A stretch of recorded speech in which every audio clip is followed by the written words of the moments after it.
Voilà. On a posé plusieurs questions ce soir. En tout cas, l'une d'entre elles est pourquoi le Mois de Hadar, et surtout Purim, c'est la fête de la Simra, la fête de la joie. Pourquoi ce ne serait pas le mois de Nissan? Le mois de Nissan, finalement, c'est un mois dans lequel il y a Pessah, et c'est un événement qui est a priori très joyeux. La naissance du Ham Israël, tous les miracles et compagnie. Alors, on va essayer de répondre à cela ce soir. En tout cas, on va essayer surtout d'expliquer quelle est l'essence, quel est le but de chaque mitzvah qui compose Purim. Il y a 4 mitzvot essentiels. D'accord, il y a la Kriyat HaMegillah, la lecture de la Megillah. La Megillah, vous savez ce que c'est? Megillah, donc c'est l'histoire de Purim. Ensuite, il y a les 2 mitzvot de Matanot Laevionim, ainsi que Mishloach Manot. D'accord? Donc ce sont des cadeaux qu'on fait aux pauvres et aux amis. Et la dernière mitzvah, c'est le fameux Mishté, la Souda de Purim. D'accord? On va essayer de comprendre quel est le but de ces mitzvot. Non, il y a une notion qu'on dit souvent à Purim, et cette notion, elle est Vena Afor ou. Il y a une inyan de Ipur, inversé, bouleversé. Purim, c'est la même racine que Ipur, inversé. On va essayer de comprendre quelle est cette notion de inversé, Vena Afor ou. On va essayer de comprendre cela, d'accord? C'est la même racine. Entre guillemets, d'ailleurs, une des questions, c'est pourquoi on appelle cette fête Purim. Alors, justement, on a dit, vu que c'est la même racine que Vena Afor ou, alors, si on comprend quel est le sens de ce Vena Afor ou, on comprendra pourquoi on appelle cette fête Purim. Bezrat Hashem. Alors, pour commencer, on va ramener 2 histoires qui sont racontées à la dernière page de Makot. D'accord? Il y a une histoire où il y a 4 Tanaïm. C'est donc Rabbi Raman Gamliel, Rabbi Yoshua, Rabbi Elazar ben Azaria, ainsi que Rabbi Akiva. Ils se promenaient.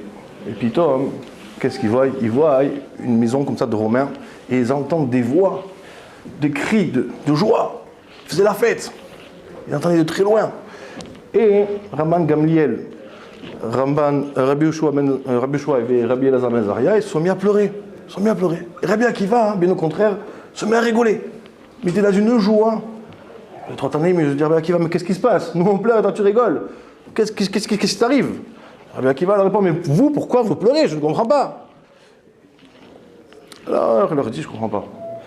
Eux, d'accord, ils font la fête. Ils ne font pas la volonté de la Baruch Hu, ils font la fête. Et nous, le Beth Amikdash a été détruit, c'est la ruine. Hachem, voilà, on est en galoute. Comment pourrions-nous rigoler? On doit forcément pleurer. C'est une peine. Les goïms, d'accord, ils font la fête, et nous, qu'on est les représentants de Kadosh Baruch Hu, d'accord, on n'a pas la maison de Kadosh Baruch Hu, forcément, ça doit nous amener dans un état de tristesse, on pleure. Rabbi Akiva, je ne comprends pas. Mais justement, c'est la raison pour laquelle vous pleurez, c'est justement la raison pour laquelle je rigole. Pourquoi? Si déjà eux, qui ne font pas la volonté d'Akadosh Baruch Hu, ils ont droit à la sérénité et au bonheur, alors, Kol Sheken, à plus forte raison que les personnes comme nous qui respectons la volonté d'Akadosh Baruch Hu auront droit à cette sérénité et à ce bonheur. Donc c'est pour ça que je rigole. Deuxième histoire, pareil, ces mêmes rabbanim se promènent à Yerushalayim. Ils arrivent à Haratzofim. Haratzofim, donc c'est une montagne depuis laquelle on peut voir le Har HaBayit, une montagne sur laquelle il y avait le Beth Amikdash. Et qu'est-ce qu'ils font? Bien sûr, ils déchirent leurs habits. Vous savez qu'il y a une halakha, quand on va au kotel, on doit déchirer les habits en signe de deuil.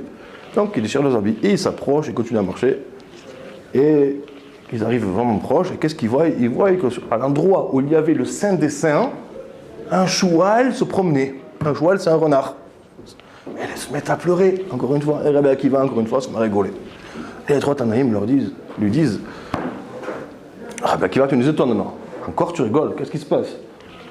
Alors il dit, mais je comprends pas, mais vous, pourquoi vous pleurez? Ils répondent, mais je comprends pas. À l'époque, il y avait écrit Hazar Akarev Yumat. Toute personne étrangère qui s'approche du Saint des Saints doit mourir. Il meurt.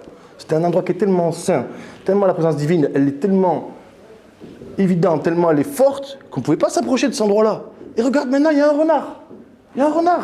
C'est-à-dire que vraiment, c'est une catastrophe. Donc forcément qu'on doit pleurer. Vous comprenez? Akiva dit, justement, c'est la raison pour laquelle vous pleurez. C'est justement pour cela que je rigole. Pourquoi? Parce que Uriah, il avait déjà, au temps du premier temple, il avait prophétisé qu'un jour, le lieu sur lequel a été construit le Beth Amikdash sera labouré. Il sera méprisé tout comme les autres champs. Labouré, il y aura des renards qui marcheront dessus. D'accord? Et Rabbi Akiva, il dit justement, vu que maintenant je vois un renard qui marche à ces endroits-là, d'accord, c'est le signe que la prophétie de Ouria a été réalisée. D'accord? Mais tant que je n'avais pas de signe comme quoi cette prophétie était vraie, je n'avais aucune chance de croire, en tout cas j'avais très peur que la prophétie de Zechariah, qui prétend qu'il y aura un autre Beit Hamikdash qui sera reconstruit, va oui se réaliser. Maintenant que la première prophétie s'est réalisée, j'ai un signe comme quoi la prophétie de Zechariah va se réaliser. Donc je suis content. D'accord? Donc en quelque sorte, on voit quoi? On voit que dans la vie, on peut, quand on a un verre à moitié plein, on peut voir soit la moitié du verre vide, ou soit la moitié du verre plein. Mais Rabbi Akiva, il a fait plus que ça. Shalom. Il l'a vu carrément, il n'a pas vu la moitié du verre plein, il a vu le verre plein, tout court. D'accord? Voilà. Ça, c'est un petit peu le travail de Purim. Le travail de Purim, c'est ça. Toutes les fêtes, comme Pessah, Sukkot, d'accord, Hanouka, Rosh Hashanah, Kippour, toutes les fêtes, en réalité, c'est quoi leur but? En réalité, elles permettent de créer un lien avec Kadosh Baruch Hu, un lien avec Hachem. D'accord? Pessah, c'est quoi? C'est la sortie d'Égypte. Hachem nous aide, il fait des nissim, c'est extraordinaire. Hachem se dévoile à nous, il prouve l'amour qu'il a pour nous. Pareil, Sukkot, il nous protège de la Nana Kavod, les nuits ardentes. D'accord? Encore une fois, Rosh Hashanah, on proclame haut et fort la royauté d'Akadosh Baruch Hu. Mais le problème, il est comme ça. Le problème, c'est qu'on vit dans un monde qu'on appelle Alma Deshikra, le monde du mensonge. Un monde dans lequel tout est mensonge. Dans le monde dans lequel on nous empêche de percevoir clairement l'amour d'Akadosh Baruch Hu. D'accord?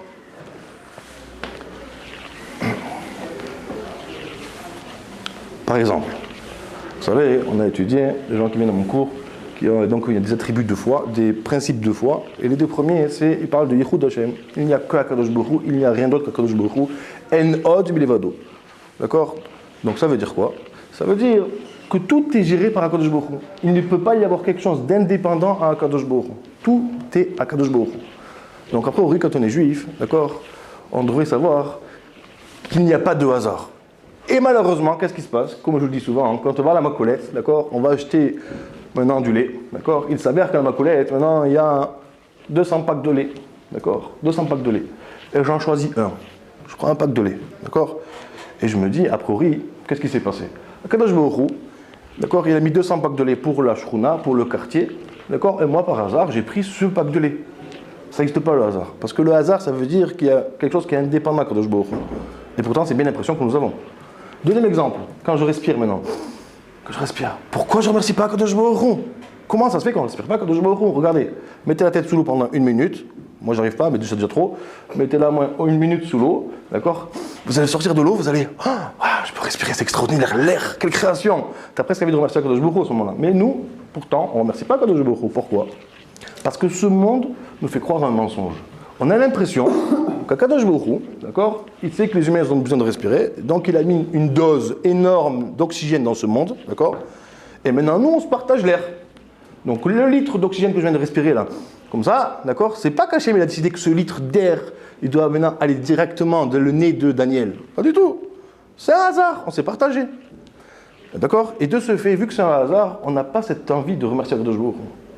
Si on savait pertinemment et clairement que chaque chose dépend d'Akadosh Baruch Hu, que même l'air que je viens de respirer maintenant, c'est Hachem qui vient nous le donner spécialement pour moi, j'aurais forcément envie de le remercier. Vous comprenez? Oui. Pourquoi on ne remercie pas? Hein? Pourquoi on ne remercie pas alors? Parce que c'est le monde qui nous pousse à croire un mensonge. On a l'impression que le monde est rempli d'air et nous on se partage l'air. On fait une bracha sur le lait. On fait une bracha sur le lait, d'accord, mais sur la bracha sur le lait, comme on a vu mardi, d'accord, la bracha sur le lait, ça demande un effort, ça demande un temps d'arrêt pour réaliser que la pomme que je vais manger, c'est une pomme qu'Hachem m'a donnée personnellement, ça demande un effort. Pourquoi ça demande un effort? Pourquoi c'est pas naturel? Parce que ce monde nous fait croire un mensonge. D'accord, ça s'appelle Alma Deshikra. D'accord, donc c'est bien beau les fêtes juives, d'accord, on doit créer un lien avec Kadosh Baruch Hu, Pessah, Sukkot et compagnie, mais sauf ce monde nous empêche de créer ce lien. D'accord. La nature, le monde que je appelle la nature, c'est le monde matériel, d'accord? On va appeler ça la nature. La nature nous trompe.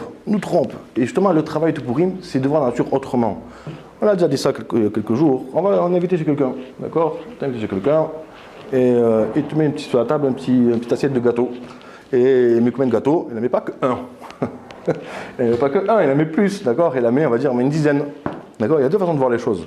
Soit il en a mis 10, parce que voilà, il pensait m'en donner un à moi, mais vu qu'ils sont 9 dans la maison, il en a un pour chacun. D'accord? Ou non?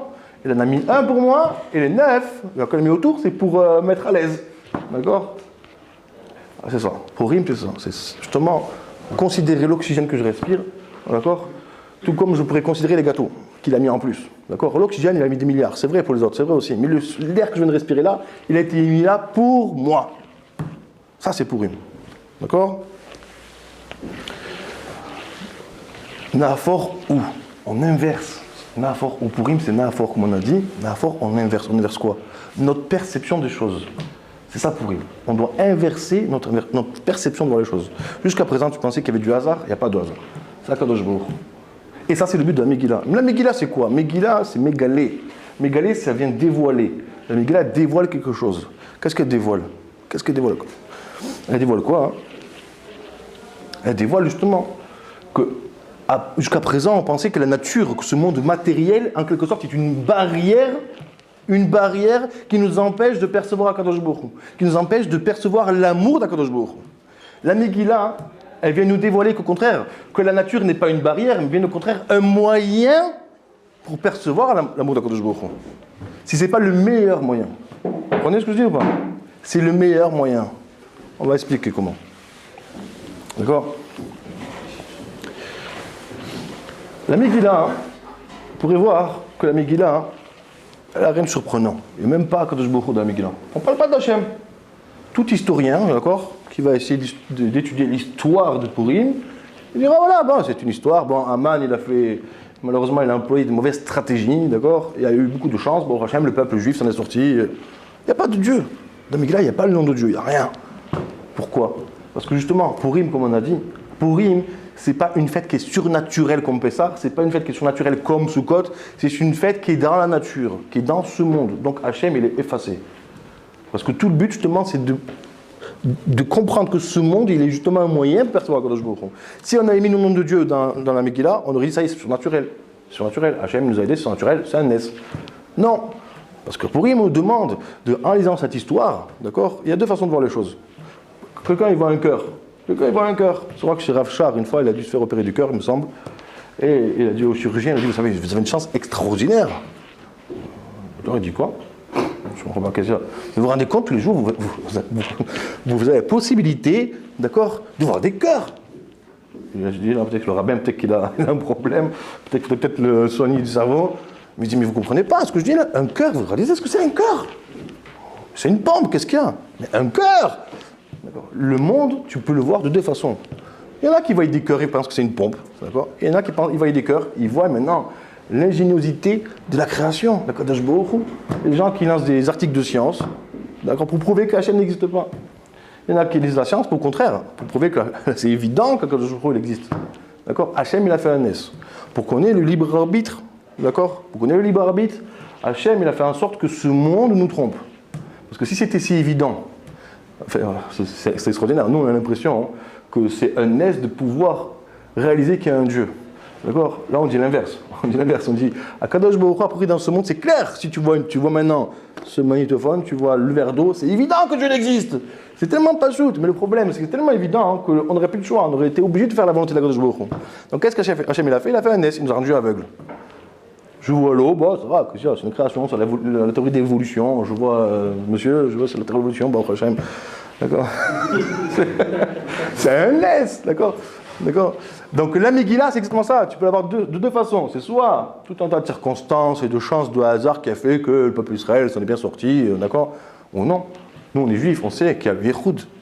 Il n'y a que Dieu, il n'y a pas de hasard. Tout est géré par Kadosh Baruch Hu. Donc quand on lit la Megillah, on sait pertinemment que tout est géré par Kadosh Baruch Hu. Vous comprenez? Par exemple, la Megillah, elle commence, elle dit, comment elle dit? Que Shevet Ameler Achashverosh al Kisei Malchuto Asher B'Shana Bira. Lorsque le roi Achashverosh est assis sur son trône qui était à Shushan Abira. Premier, ça c'est le deuxième verset. Megillah, d'accord?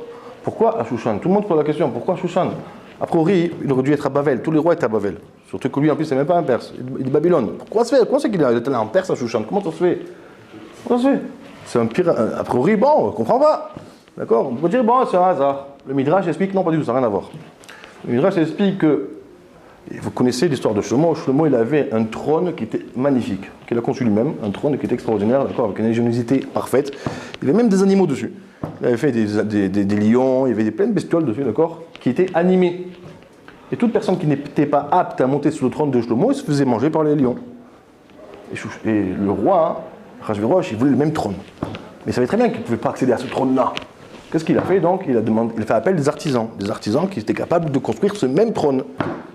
Mais quel artisan était capable de construire un trône aussi parfait à cette époque-là? Les artisans de Shushan.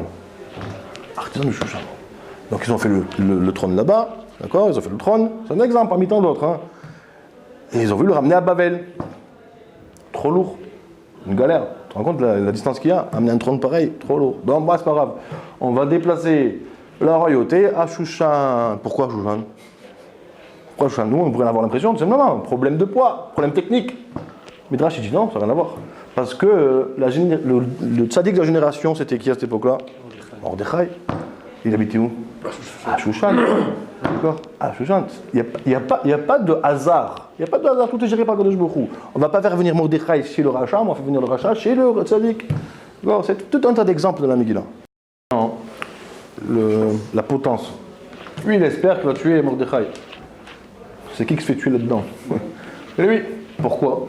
Hachem, il a mis la tête à maintes terres, va construire une potence. Même toi-même, tu es pendu là-dessus. Mais la Megillah, il faut la lire. D'accord? Les gens qui n'ont pas lu, je vous propose vraiment de la lire, c'est très intéressant, extraordinaire. Et celui qui sait maintenant que tout est géré par Kadosh Baruch Hu, il pourra trouver justement tous les tenants et aboutissants que Kadosh Baruch Hu, il a géré depuis le début. D'accord? Donc Purim, c'est ça. Purim, c'est la Megillah. La Megillah nous dévoile justement que Kadosh Baruch Hu, il gère tout. Hachem nous aime, Hachem il est partout. Hachem, il n'y a rien d'indépendant de Kadosh Baruch Hu. Tout est géré par Hachem. Tout est géré par Hachem. Cette nature qu'on croyait une barrière pour percevoir Kadosh Baruch Hu, bien au contraire, cette nature elle est un moyen pour voir Kadosh Baruch Hu, pour voir la main d'Hachem. Vous comprenez ou pas? Et donc après, quand on lit cette Megillah, qu'on a fait ce travail à Purim de la Megillah et qu'on réalise à quel point on est dans le monde du mensonge, qu'on réalise à quel point Hachem il nous aime, d'accord? L'air. On a dit l'autre jour, les pommes, quand tu fais une bracha sur une pomme, mais faire une bracha correctement, c'est quoi une bracha correctement? D'accord? La pomme, tu peux la considérer de deux façons, d'accord? Soit maintenant comme un moyen pour remplir mon ventre, d'accord? C'est-à-dire qu'en réalité, je vais faire une bracha pour pouvoir manger. Au contraire, ce qu'il faudrait faire, c'est manger pour pouvoir faire une bracha. Considérer cette pomme comme un moyen de me lier à Kadosh Baruch Hu. Donc on va encore une fois, la matière, elle est oui un moyen pour se lier à Kadosh Baruch Hu. C'est là ou pas? Ouais. C'est ça là, c'est extraordinaire, il y a tellement de choses. La nature, réfléchissez. Comment se mettre en tête qu'on peut se penser que le moyen pour être Hachem, c'est faire la bracha? Pas faire la bracha. Considérer, se dire qu'on a cette pomme. La bracha, c'est un moyen d'exprimer. Mais avant de faire la bracha, déjà réalise. Par exemple, tu as soif. Ouais, tu bois de l'eau, c'est extraordinaire. Réfléchis un peu, mais c'est extraordinaire. Quelqu'un qui n'a pas d'eau, qui est dans le désert, il boit un verre d'eau, mais remercie Hachem. Mais pourquoi on ne nous remercie pas? Pourquoi on ne nous remercie pas? Réfléchis un petit peu, tout ce qu'Hachem te donne. Les brachot qu'on fait tous les matins, c'est quoi? On veut voir. Mais voir, c'est un S extraordinaire. Hachem, il nous aime, c'est un recette vraiment magnifique. Magnifique, d'une naissance, je sais pas, l'enfant comme il évolue dans le ventre de sa mère, c'est un miracle, il y a tellement de miracles, Hachem nous aime. Maintenant pour Purim, le travail, c'est réaliser à quel point Hachem nous aime et qu'on peut percevoir cela dans ce monde. Et si tu arrives réellement, grâce à la Megillah, à voir à quel point Hachem nous aime, automatiquement, ça réveille quoi? Ça réveille toi un amour pour Akadosh Baruch Hu. Mais quand tu aimes quelqu'un, tu es amoureux de ta femme, tu l'aimes ta femme, c'est tout. Tu aimes ta femme, tu restes là? Pas du tout. Automatiquement, tu as une envie de faire quoi? De concrétiser cet amour. Comment? Tu offres des cadeaux. D'accord? On va offrir des cadeaux à Akadosh Baruch Hu. C'est quoi ces cadeaux? Les deux mitzvot qu'on va faire juste après la Megillah. Matanot le'evyonim et Mishloach Manot. C'est quoi ces deux cadeaux? Il y a deux sortes de cadeaux. Ben, tu aimes ta femme, tu veux faire des cadeaux à ta femme. Tu aimes ton enfant, tu veux faire un cadeau à ton enfant. C'est pas que maintenant tu le donnes à ton fils. Même toi-même, tu te donnes à toi-même en offrant le cadeau à ton fils. Mais comment? Il y a deux sortes de cadeaux. Tu as un cadeau qui vient combler un manque. Par exemple, je vois que mon ami, il lui manque un stylo. d'accord, je vais lui acheter un stylo, c'est un cadeau, tiens un cadeau, d'accord, je viens combler un manque. Deuxième genre de cadeau, je ne viens pas combler un manque, je viens seulement exprimer l'amour que j'ai pour toi, je t'offre des fleurs. Un fleur, ça ne vient pas combler un manque, ça vient seulement exprimer l'amour que j'ai pour toi, d'accord? Vous comprenez ou pas? Ça, ce sont les deux mitzvot qu'on fait après la Megillah. Une fois qu'on a réveillé cet amour qui est en nous pour Akadosh Baruch Hu, tellement on est impressionné à quel point il nous aime, automatiquement on peut rester indifférent, on t'aime, donc on veut t'offrir des cadeaux. Mais comment on fait pour t'offrir des cadeaux? On ne peut pas, toi, concrètement c'est très compliqué. Qu'est-ce qu'on fait? Un père, il préfère qu'on offre des cadeaux à ses enfants plutôt qu'à lui-même. Tu offres un cadeau à mon fils, je suis épaté, mon fils il est heureux, il est content, mais moi, le père il est... Ah, on offre des cadeaux aux enfants d'Akadosh Baruch Hu. À qui? Aux pauvres, ça c'est Matanot Le'Evionim, ou même aux riches, ça c'est Mishloach Manot. Maintenant, on comprend bien, vu que les deux cadeaux sont différents, Mishloach Manot, ça vient seulement exprimer l'amour que j'ai pour toi, je ne peux pas en offrir qu'un. Minadid, d'après la Lacha, on n'offre qu'un Mishloach Manot. Si maintenant j'offre des fleurs à ma femme, d'accord, j'offre des fleurs à ma femme est toute contente. Et maintenant je sors un deuxième bouquet de fleurs et je l'offre à ma mère. J'ai tout cassé. J'ai tout cassé. J'ai tout cassé. Ce cadeau que je t'offre maintenant, il est que pour toi. Exclusivement pour toi, mais il n'est pas pour un autre. Donc d'après la Lacha, c'est un Mishloach Manot. Un seul. D'apprendre maintenant notre Le'Evionim, c'est deux. Pourquoi deux? Parce que tout son but, c'est quoi? C'est de combler un manque. D'accord? Donc plus il y aura de pauvres, plus je pourrai combler des manques, mais ce sera. Donc d'après la Lacha, c'est deux minimum. Vous comprenez? Ouais. Bon.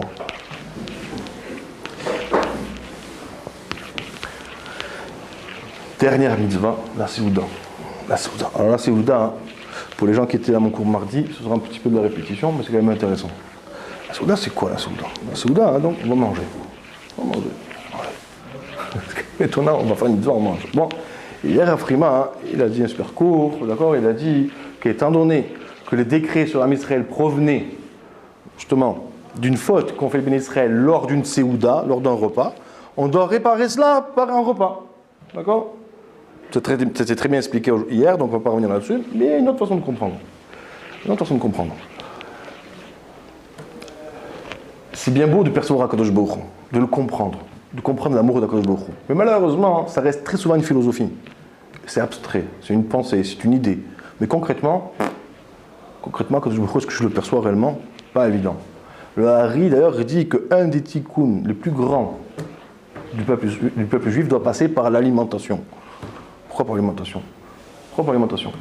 Si tu arrives à intégrer Akadosh Baruch Hu, même dans ta vie matérielle, tu as tout gagné.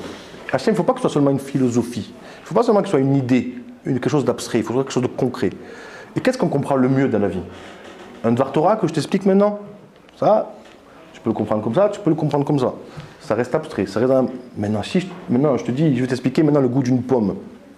Tu vas peut-être, d'ailleurs, ça va pas être évident à expliquer, mais si j'y arrive, d'accord, tu vas te faire une idée. C'est sucré, un petit peu amer, c'est un petit peu ci, un petit peu ça, d'accord. Maintenant, si tu goûtes la pomme, pas besoin de t'expliquer, c'est direct. T'as compris. Si maintenant tu comprends Akadosh Baruch Hu, même dans la matière, même dans l'alimentation, dans les sens, alors là, t'as tout gagné. Hachem, il est là. Tu l'as compris. Hachem, il est même là, il est même présent. L'amour, je le ressens. Je le ressens avec mes sens. Il fait partie de ma vie. Ça, c'est la Seouda.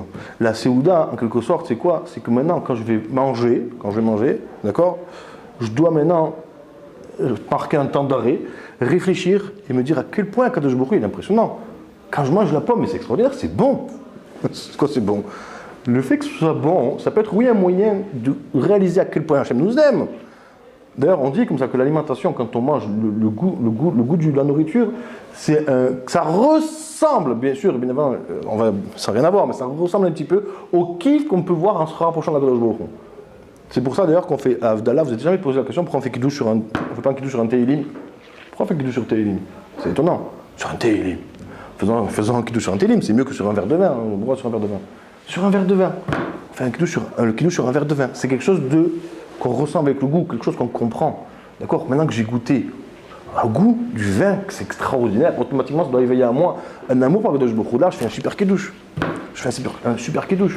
Je comprends Akadosh Baruch Hu avec mes sens. Vous comprenez ou pas? Alors le fait de goûter, on va comprendre qu'après on redevient dans le chol, parce que le principe un peu de la Dalla, c'est mettre une coupure entre Shabbat et le chol, non? Non, Le principe, c'est du moussard. D'après le pshat, c'est pas ça du tout. Hein. Après le moussard, d'après le balai à moussard, ce que t'expliques en Finkus, c'est que le fait que tu aies goûté ce vin, qui est quelque chose que tu ressens comme quelque chose de bon, ça doit éveiller en toi automatiquement un amour pour Kadosh Baruch Hu, un respect, quelque chose de. Tu dois être impressionné. Tu ressens Kadosh Baruch Hu dans le vin, tu l'as ressenti. Tu ressens Kadosh Baruch Hu, le recette d'Hachem. C'est comme je dis l'autre jour, une mère qui envoie des gâteaux à son fils qu'il n'a pas vu depuis 3 ans. D'accord. Son fils, elle l'a envoyé à la yeshiva. C'est pendant la guerre, d'accord. Et pour protéger son fils, elle a envoyé son fils à la yeshiva à New York. Ça fait 3 ans qu'elle n'a pas vu. Et son fils, il est petit, il a 13 ans, sa mère lui manque et il pleure tous les jours. Et un jour, il reçoit un colis de sa mère avec des gâteaux secs. Et il mange le gâteau. 2 solutions. Soit le fils, maintenant, pour se protéger, est devenu insensible. Ou soit, non, bien au contraire, il est très sensible. Et quand il mange le gâteau, qu'est-ce qu'il ressent? L'amour de sa mère. Il ne ressent pas le goût du gâteau, il ressent le goût de sa mère. Ah. Et quand il mange le gâteau, il s'en fout du goût. Et même ses copains disent Domazan, Chaz Shalom. Chaz Shalom. C'est l'amour de ma mère que je suis en train de manger. Je ne peux pas donner l'amour de ma mère. Je ne peux pas. Il aime ça. Il ressent le goût. Ça doit réveiller en lui, ça réveille quelque chose de très fort. Maman, je t'aime. Il a même envie d'écrire une lettre. Il pleure et tout. Il pleure. Et sa mère, comme on l'a dit l'autre jour, sa mère va recevoir la lettre, elle va voir l'amour que son fils il a pour elle. Qu'est-ce qu'il va faire? Elle va lui envoyer encore plein de gâteaux. Tiens, prends. Et c'est qui donne? C'est même pas la mère qui donne. Quand tu fais la bracha, quand tu manges, que tu remercies Akadosh Baruch Hu et que tu es impressionné par l'amour d'Akadosh Baruch Hu, que tu lui fais tout un tas de louanges, un kidouche que tu veux, Hachem il te donne. Vas-y, prends, j'aime ça, continue. Mange, même, aime-moi. C'est ça. Vous comprenez quoi? Ça, c'est la Seudat Purim. Seudat Purim. Vous comprenez ou pas?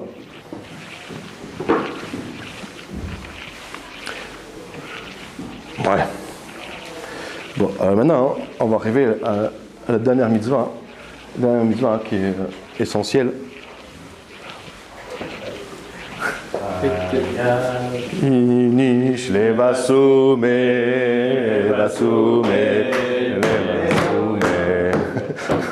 Alors, il y a une mitzvah a priori étonnante, comme on a parlé hier. C'est Amar Rava qui dit qu'un homme est obligé de boire, donc, jusqu'à qu'il n'arrive plus à faire la distinction entre Arur Aman, maudire le mal qui est Aman, et la bénédiction de Mordechai. Il faut qu'il arrive à un point d'ébriété où il n'arrive plus maintenant à faire la différence entre le bien et le mal. C'est ça. C'est que dans la vie, messieurs, quand tout va bien, on remercie Akadosh Baruch Hu, je t'aime Hachem, on étudie bien, on fait des belles prières. Mais quand ça va mal, des fois là on perd un peu l'espoir. Hachem m'aime plus, ou je sais pas ce que tu veux, ça va plus. Le Yichud d'Hachem, deuxième fondement de la Emouna, de la croyance, comme on dit, de la Emouna, de la foi, c'est quoi on a dit? Yichud d'Hachem, il n'y a rien d'autre qu'Akadosh Baruch Hu. Et s'il n'y a rien d'autre qu'Akadosh Baruch Hu, il ne peut pas y avoir quelque chose d'indépendant qu'Akadosh Baruch Hu. Ça veut dire quoi? C'est bizarre, à pourri, ça veut dire que même le mal, il provient d'Hachem. Et ça, c'est étonnant. Le mal provient d'Hachem, quoi. Hachem, tu peux faire du mal. Hachem, c'est impossible qu'il soit mal. Hachem, t'es bien, tu peux pas faire du mal. A priori, ça contredit. Quand je vois un rachat qui fait du mal, ou quand je vois quelque chose de mal dans ce monde, je dis, il n'y a pas d'Hachem là. Ça ne peut pas provenir d'Hachem. Chaz v'shalom. On a une mitzvah de Emouna, de foi, de dire que même ça, c'est Hachem. Ah bon? Mais Hachem ne peut pas faire du mal. Non, t'as rien compris. Toi, tu crois que c'est mal. Toi, tu crois que c'est mal. Parce que t'es petit, tu vois pas tout le film. Toi, tu as vu qu'un extrait. Tu n'as pas vu tout le film. Tu crois que c'est mal, mais en réalité, c'est bon. C'est bon. Hein? Ah, notre sérel, notre intelligence ne perçoit pas qu'est-ce qu'il y a de bien. De ce fait, on appelle ça une mitzvah de Emouna, un attribut de foi. La foi, c'est quoi? C'est justement, c'est au-dessus de l'intelligence. D'accord? Mon intelligence a une limite, elle ne peut pas tout comprendre. D'accord? Comprendre que le mal, il est bien, je ne comprends pas. D'accord? D'accord, l'intelligence, elle est un petit peu fière comme ça, elle a du mal à accepter de ne pas pouvoir tout comprendre. D'accord, donc tu as 2 solutions. C'est soit dire c'est des bêtises, ou soit dire non, je fais appel à la Emouna, à la foi. C'est vrai qu'aujourd'hui je ne comprends pas que c'est mal, je ne comprends pas que c'est bien, j'ai l'impression que c'est mal, d'accord, j'ai du mal, mon secret ne le comprend pas, c'est la Emouna. Ça fait partie du deuxième principe de Emouna. D'accord? Pour Rim, on ne doit pas seulement avoir la Emouna, on doit le vivre. On doit le vivre. Mais comment le vivre? Un mec qui te dit maintenant, je comprends avec l'intelligence, je comprends, c'est clair pour moi que le mal c'est bien. C'est un fou. C'est impossible de dire ça. Impossible. Même Abraham Avinu, il a galéré. Abraham Avinu, quand tu lui as dit maintenant, va faire la shrita à ton fils, c'était pas évident pour lui. C'était dur, vous croyez quoi? Après qu'il était heureux, c'était très dur. Bon, il comprend pas, avec le Sechel, il comprend pas D'accord? Et Mouna, amour d'Akadosh Baruch Hu, je le fais. Mais c'est pas évident. C'est pas évident. D'accord? Dire maintenant le mal, il est bien. On ne nous a pas demandé ça. On nous a demandé de persuader que, même si je ne comprends pas, d'accord? Pour Rim, qu'est-ce qu'on fait? On va utiliser un moyen qui va nous permettre de voir Akadosh Baruch Hu, même dans le mal, et de le proclamer haut et fort. On va dire Baruch Aman. Béni sois-tu Aman. Même le mal, je le bénis. Comment? La boisson. On t'aime tellement Akadosh Baruch Hu, tellement on t'aime, et tellement on est persuadé, tellement tu nous aimes, que même le mal, il est bien. Même le mal, il est bien. Vous comprenez ou pas? On boit. Même le mal, je le bénis. Baruch Aman. Maintenant, la question, c'est encore plus perturbant, c'est cela. Ce qui est très perturbant, c'est comment on peut dire Aruch Mordechai. Maudit sois-tu le juste. Ça, je comprends. Baruch Aman, je comprends. D'accord? Le mal. Mais maudire maintenant le bien. Dire que le bien, finalement, il est mal, c'est pas possible. Comment expliquer cela? Quand on aime quelqu'un, on ne veut pas d'intermédiaire. On ne veut pas d'intermédiaire. Tu aimes ta femme, tu veux parler avec ta femme. Tu ne veux pas dire maintenant à quelqu'un, tiens, va dire à ma femme, je t'aime. Dis pas ça. Quand on a un problème dans la vie, qu'est-ce qu'on fait? On prie, on prie, on prie. On fait tout ce qu'on peut. Tu vois, ça ne marche pas. Qu'est-ce qu'on fait? On va voir Rav Shaya. Rav Shaya fait toute une bracha. Il fait une bracha. Rav Shaya, des fois, il va dire, bon, on va voir le gadol. Ça va voir le gadol. D'accord? Bourim ne veut pas de ça. On ne veut pas d'intermédiaire. On veut Hachem. On veut se tourner vers Hachem. En soi, Mordechai nous gêne.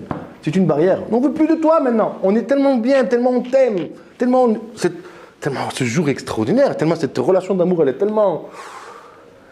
Quoi, on veut toi, Kadosh Baruch Hu. On ne veut pas de Mordechai. C'est une barrière. C'est lui qui nous dérange maintenant. Vous comprenez ou quoi?